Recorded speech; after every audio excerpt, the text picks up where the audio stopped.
അപ്പോൾ എങ്ങനെയാ നമുക്കൊരുമിച്ച് ബ്ലെൻഡർ പഠിക്കില്ലേ? So welcome to F X Senpai. So actually ഞാൻ വിചാരിച്ചത് ബ്ലെൻഡറിൻ്റെ ഇൻ്റർഫേസിനെ കുറിച്ചും അല്ലെങ്കിൽ അതിൻ്റെ നാവിഗേഷനെ കുറിച്ചൊരു വീഡിയോ ഇറക്കാമെന്നായിരുന്നു. ബട്ട് എനിക്ക് യൂട്യൂബിൽ കമൻസിലും അല്ലെങ്കിൽ പേഴ്സണലായിട്ട് കുറേ മെസ്സേജ് വന്നത് ഈ ലാപ്ടോപ്പിൻ്റെ സ്പെസിഫിക്കേഷൻ പറയാൻ വേണ്ടിയിട്ടായിരുന്നു. ഈ ബ്ലെൻഡറൊക്കെ സ്മൂത്തായിട്ട് റൺ ചെയ്യാനുള്ള ബേസിക് സ്പെസിഫിക്കേഷൻ. സോ ഞാൻ ഇന്ന് ഷെയർ ചെയ്യാൻ പോകുന്നത് ആ കീ ഫാക്ടേഴ്സ് ആയിരിക്കും. ഒരു 5 കീ ഫാക്ടേഴ്സ്. ഈ 5 കീ ഫാക്ടേഴ്സ് ബെയർ മിനിമം സ്പെക്കാണ്. ഇതിന് താഴെ പോകാണ്ടൊക്കെ മാക്സിമം ശ്രമിക്കുക. ആൻഡ് ഇതിൻ്റെ ബേസിലായിരിക്കും ബ്ലെൻഡറിൻ്റെ എന്തായാലും ലേണിംഗ് ജേർണി ഉണ്ടായിരിക്കുക. ലൈക്ക് ഇതിൻ്റെ ഏതെങ്കിലും ലിമിറ്റേഷൻ വന്നാൽ നിങ്ങൾ പുറകോട്ട് പോകാനുള്ള ചാൻസ് ഉണ്ട്. അപ്പോൾ ഈ കീ ഫാക്ടേഴ്സ് ശ്രദ്ധിക്കുക. ഓക്കെ. ആൻഡ് ഞാൻ ഒരിക്കലും ഒരു നല്ലൊരു ബ്രാൻഡ് സജസ്റ്റ് ചെയ്യാൻ പോകുന്നില്ല. ഫേവറേറ്റ് ബ്രാൻഡ്സ് എന്താക്കുക, നിങ്ങൾ ഈ ഞാൻ പറയുന്ന കാര്യങ്ങൾ നോക്കിയിട്ട് ശ്രദ്ധിച്ചിട്ട് എടുക്കുക.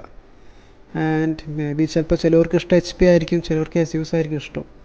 ബട്ട് എന്താക്കുക, ഞാൻ പറയുന്ന ഈ ഫാക്ടേഴ്സ് ശ്രദ്ധിച്ച ശേഷം പിന്നെ നിങ്ങളെ ബഡ്ജറ്റ് നോക്കിയിട്ട് വാങ്ങാൻ ശ്രമിക്കുക. ഓക്കെ.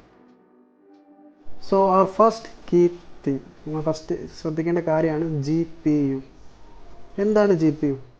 GPU എന്നത് graphics processing unit.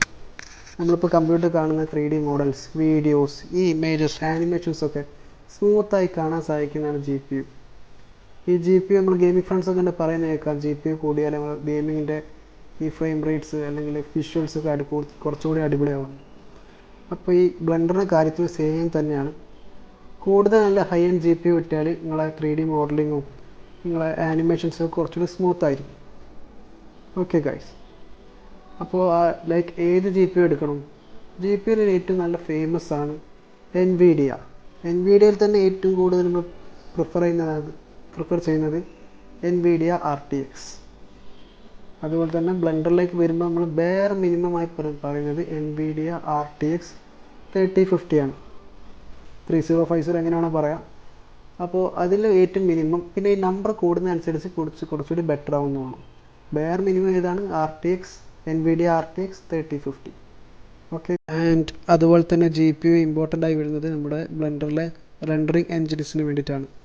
ബ്ലെൻഡറിൽ 2 type rendering engine ഉണ്ട്. ഒന്ന് EV, അത് പറഞ്ഞാൽ ബേസിക് ആയിട്ടുള്ള ഒരു റെൻഡറിങ് എൻജിനാണ്. ബട്ട് കൂടുതൽ ഫോട്ടോ റിയലിസ്റ്റിക് ആയിട്ടുള്ള റെൻഡറിങ് എൻജിനാണ് സൈക്കിൾസ്. അപ്പോൾ ഈ സൈക്കിൾസിൽ കൂടുതൽ സ്മൂത്തായിട്ട് റൺ ചെയ്യണമെങ്കിൽ നല്ലൊരു GPU ആവശ്യമാണ്. ഓക്കെ. അപ്പോൾ ഇതുകൊണ്ടൊക്കെയാണ് എന്തൊക്കെ നല്ലൊരു GPU വേണമെന്ന് റെക്കമെൻഡ് ചെയ്തത്. പിന്നെ GPUവിൻ്റെ കേസിൽ മാക്കിലേക്ക് വരുമ്പോൾ മാക്കിൽ സെപ്പറേറ്റ് ഗ്രാഫിക് കാർഡ് ഉണ്ടാവില്ല, ഒരു ബിൽറ്റിൻ GPU ആണ് ഉണ്ടാവല്. ലൈക്ക് ബ്ലെൻഡറിലേക്ക് മിനിമം നോക്കുമ്പോൾ M2, M3, M4, പിന്നെ ടോപ്പിലേക്ക് നോക്കുന്നതായിരിക്കും നല്ലത്. സോ മാക്കിൻ്റെ കാര്യത്തിൽ എങ്ങനെയാണ് GPUവിൻ്റെ കേസ് വരുമ്പോൾ.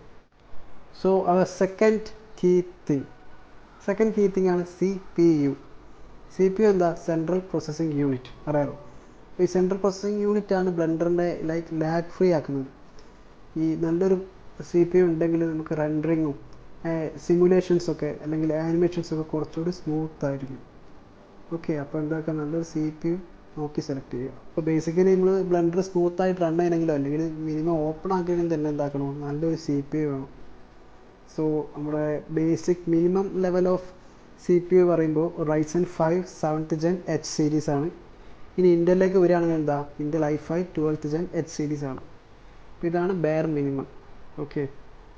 ഈ സ്പെക്ക് കറക്റ്റ് ശ്രദ്ധിച്ചോളൂ. പിന്നെ നിങ്ങൾ ഇതിൻ്റെ ടോപ്പ് എൻഡിലേക്ക് പോവുകയാണെങ്കിൽ എന്താക്കുക, Ryzen 7 നോക്കാം, ഇൻ്റലിൻ്റെ i7 നോക്കാം. ഓക്കെ. അപ്പോൾ ബെയർ മിനിമം ഏതാണ്? Ryzen 5 7th Gen H സീരീസും ഇൻ്റലിലേക്ക് വരികയാണെങ്കിൽ Intel i5 12th Gen H series. So our third key ഫാക്ടറാണ് RAM. RAM എന്താണെന്ന് ബേസിക്കലി വെച്ചാൽ ടെമ്പററി മെമ്മറിയാണ്.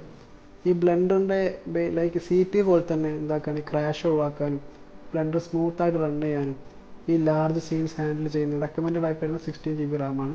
പിന്നെ അതിൻ്റെ മേലോട്ട് പോകുന്നത് ഏറ്റവും ബെറ്റർ ആയിരിക്കും. ഇല്ലെങ്കിൽ തന്നെ ലൈക്ക് ജസ്റ്റ് റെൻഡറിങ് ഒഴിവാക്കി ബാക്കി നോക്കുകയാണെങ്കിൽ 8 GB RAM യൂസ് ചെയ്യാം. ബട്ട് നമ്മൾ പ്രിഫർ ചെയ്യുന്നത് എപ്പോഴും എന്താ, മിനിമം 16 GB RAM ആണ്. ഇപ്പോൾ എന്ത് ശ്രദ്ധിക്കുക, RAM 16 GB RAM എടുക്കാൻ ശ്രദ്ധിക്കുക. Okay. So our fourth key factor storage, SSD. നമ്മൾ മിനിമം SSD പറയുന്നത് 512 ആണ്. പിന്നെ 1 TB അല്ലെങ്കിൽ 2 TB ഒക്കെ പോയാലും മച്ച് ബെറ്റർ ആണ്.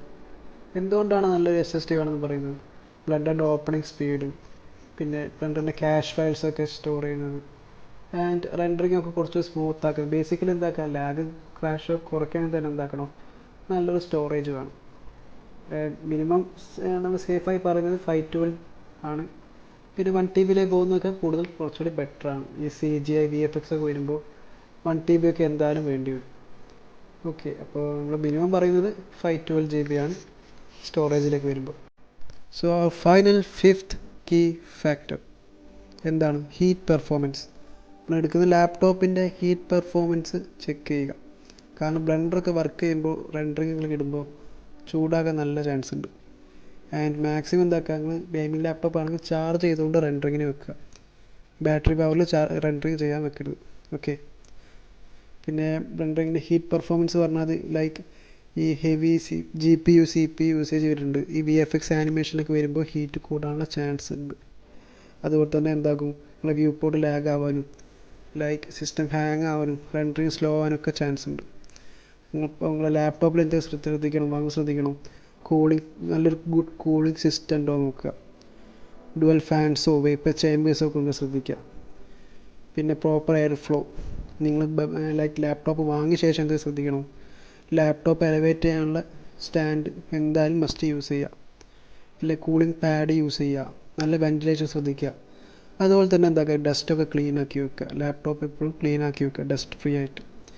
അപ്പോൾ എന്താക്കുക, ഈ കാര്യങ്ങളൊക്കെയാണ് നിങ്ങൾ ശ്രദ്ധിക്കേണ്ടത്.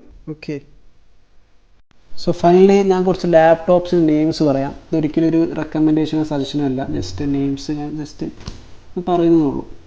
നിങ്ങൾക്ക് എന്താക്കുക, അതൊരു ബഡ്ജറ്റ് ഫ്രണ്ട്ലി ഫോക്കസ്ഡ് ആണ്. കാരണം കൂടുതൽ ബിഗിന്നേഴ്സ് ആയിരിക്കും ഇത് കാണുന്നുണ്ടാവുക, മേ ബി സ്റ്റുഡൻസ് ആയിരിക്കും കൂടുതൽ കാണുന്നുണ്ടാവുക. അപ്പോൾ ഓരോ ഫോക്കസ്ഡ് ആയിട്ടുള്ളൊരു ലാപ്ടോപ്പാണ് ഞാൻ സജസ്റ്റ് അല്ലെങ്കിൽ ഞാൻ പറയാൻ പോകുന്നത്. ആൻഡ് നിങ്ങൾക്ക് ഇനി വലിയ ഹൈ എൻഡ് നോക്കണമെന്നുണ്ടെങ്കിൽ എന്താക്കുക, ഞാൻ നേരത്തെ പറഞ്ഞ സ്പെക്കില്ലേ, ഹൈ എൻഡ് എടുത്താൽ മതിയാവും. ഇപ്പോൾ മേ ബി i5 ആണ് ഞാൻ പറഞ്ഞത്, എന്താക്കുക i7 ചൂസ് ചെയ്യാം. ഇപ്പോൾ 16 GB റാം ആണെങ്കിൽ 32 GB റാമിലേക്ക് പോവാം, അങ്ങനെ ഉണ്ടാവും. ഓക്കെ, അപ്പോൾ ഞാൻ കുറച്ച് ലാപ്ടോപ്സ് പറയാം. അതിന് റേഞ്ച് വരുന്നത് 50 to 70K റേഞ്ചാണ്. ഫസ്റ്റ് ലാപ്ടോപ്പാണ് അസ്യൂസ് ടഫ് A15. അതിൻ്റെ ഈ Ryzen 5 വരുന്നതാണ്. അതുപോലെ തന്നെയാണ് Acer Nitro V. And finally 70K to 90K എനിക്ക് പറയാൻ പറ്റുന്ന ഒരു കോൺഫിഡൻസോടെ പറയാൻ പറ്റുന്നത് ലെനോവോ ലോഗ് 2024 ആണ്. അപ്പോൾ ഈ 3 ലാപ്ടോപ്പാണ് ഞാൻ ജസ്റ്റ് ലൈക്ക് ഇവിടെ ഷെയർ ചെയ്യുന്നത്. ഇനി ഞാൻ പറഞ്ഞ സ്പെക്ക് അനുസരിച്ചിട്ട് എന്താക്കുക, നിങ്ങൾക്ക് കൂടുതൽ റിസർച്ച് ചെയ്ത് നോക്കാം. ഓക്കെ, ഇനി വേറെ എന്തെങ്കിലും ഡൗട്ട്സ് ഉണ്ടെങ്കിൽ എന്താക്കുക, നിങ്ങൾക്ക് കമൻസിൽ ഷെയർ ചെയ്യുക. എനിക്ക് അറിയുന്ന കാര്യമാണെങ്കിൽ ഞാൻ എന്തായാലും അതിൻ്റെ റിപ്ലൈ തരുന്നതായിരിക്കും. അപ്പോൾ okay, see you soon guys.